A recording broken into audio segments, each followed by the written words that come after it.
The CBC's Sam Sampson is listening in from Edmonton. Sams, tell us more about what we heard there and what stood out.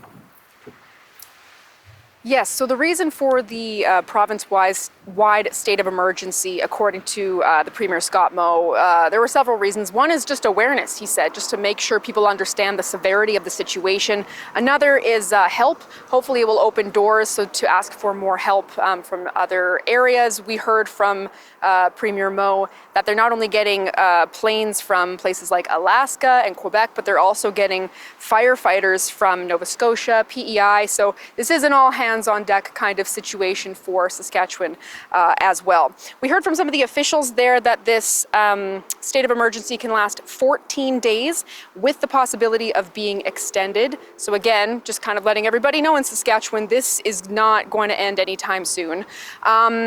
Hundreds of wildfires have burned so far this year, but what we heard there during that press conference was really that there are 17 fires really being monitored at the moment, and 8 are considered not contained. And yes, that number, that overall, I think it was like 206.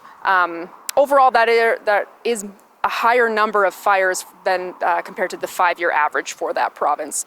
The conditions are not helping. It's hot, it's dry, it's windy, just like here in Edmonton and a lot of northern Alberta. And so, of course, winds fuel fires and make fire activity very unpredictable and very intense.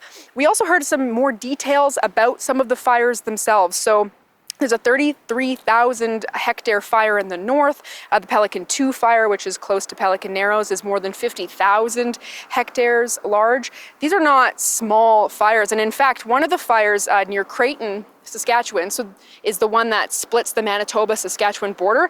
They said that's about 25,000 hectares, and the intensity of the fire was so much so that they said the firefighters had to retreat at some point because it was unsafe even for the firefighters to be there. Now, speaking of firefighters, we also heard from Premier Scott Moe, if you're a level 3 firefighter in Saskatchewan, to kind of put your hand up and you'll be able to help. If you're not from there, I've never spent time in Saskatchewan, there are different levels of firefighting, and level 3 is kind of the lower one. So they go in once things have been contained. They're the mop-up crews. They're the making sure the barriers stay put. So absolutely necessary. And the Premier of Saskatchewan is asking you, if you're sitting at home or you're listening or you're watching this and you are a level 3 firefighter, to help out. And Sam, speaking of help out, just before we got the update on Saskatchewan, we heard from First Nations officials in Manitoba, and they say they are not getting the help that they need from the federal government. Some strong language that was used. Tell us about that. Yes, very much so. I mean, you heard our colleague Alexander Silberman ask the Premier of Saskatchewan about remote communities, what help there is for them. Well, in Manitoba, there's a very similar situation unfolding, and the chief of Pimicikamak Cree Nation in northern Manitoba had some incredibly strong language about the frustration he felt when he reached out to the federal government for help. There's a bureaucracy system that exists there that could have kicked it in. I mean, how do you function without a government? You can't have Canadian Armed Forces be at a standstill while people are trying to get their office in order. Lives are at stake. Lives are at stake. So that's not, it's unacceptable. You know, it's a good thing we have experienced staff and emergency management staff that are doing this. Shame on you, Canada.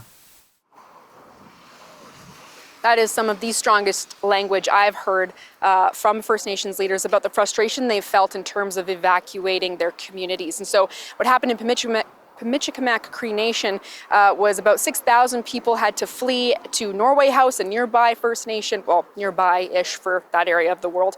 And the community was ready for 1,000 people, not 6,000 people. So then all of a sudden there was a capacity issue. And there are still more than 700 people trying to get out of Pimicikamak Cree Nation.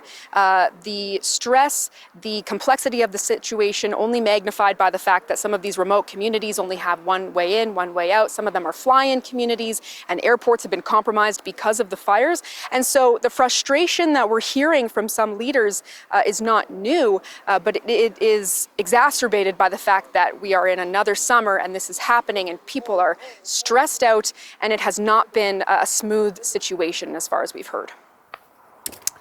Yeah, it sure hasn't, Sam. It's obviously some real frustration and some real concern there. Thank you for your reporting. The CBC Sam Sampson live in Edmonton.